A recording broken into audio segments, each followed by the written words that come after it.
మానకొండూరు మాజీ శాసనసభ్యులు మొన్నటి వరకు బీఆర్ఎస్ పార్టీలో ఒక కీలక నేతగా ప్రముఖ నేతగా ఉన్నటువంటి శ్రీ ఆరపల్లి మోహన్ గారు నరేంద్ర మోడీ గారి యొక్క నాయకత్వం నమ్మి భారతీయ జనతా పార్టీ సిద్ధాంతాలు నమ్మి బీఆర్ఎస్ పార్టీకి వ్యతిరేకంగా భారతీయ జనతా పార్టీ చేస్తున్నటువంటి పోరాటాన్ని గుర్తించి ఈరోజు భారతీయ జనతా పార్టీలో చేరడం చాలా సంతోషం.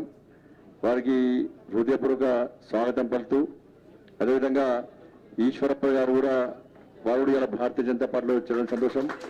అదేవిధంగా మాజీ సైనికులు కూడా భారతీయ జనతా పార్టీ వెళ్ళడం, ఇతర నాయకులు ప్రజాప్రతినిధులు చాలా మంది కూడా ఈరోజు మానకొండూరు నియోజకవర్గం సర్పంచ్లు కానీ మాజీ ఎంపీపీలు మాజీ జెడ్పీటీసీలు వార్డు మెంబర్తో సహా చాలా మంది ప్రజాప్రతినిధులు ఈరోజు భారతీయ జనతా పార్టీ వచ్చడం చాలా సంతోషం.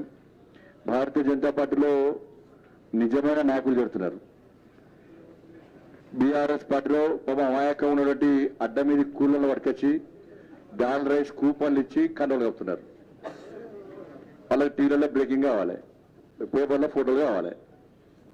వీళ్ళు ఎక్కడ చూసినా భారతీయ జనతా పార్టీ. ఎందుకంటే మొన్న నరేంద్ర మోడీ గారు సభ పెట్టిన తర్వాత కేసీఆర్ బండారం అంతా బయట పెట్టిన తర్వాత తెలంగాణ ప్రజల్లో కూడా ఒక విశ్వాసం, yes Bharatiya Janata party BRS పార్టీని ఎదుర్కొనే దమ్ము ధైర్యం ఉన్న పార్టీ. భారతీయ జనతా పార్టీ నిజంగా తెలంగాణ రాష్ట్రంలో ప్రభుత్వం ఏర్పాటు చేసే పార్టీ.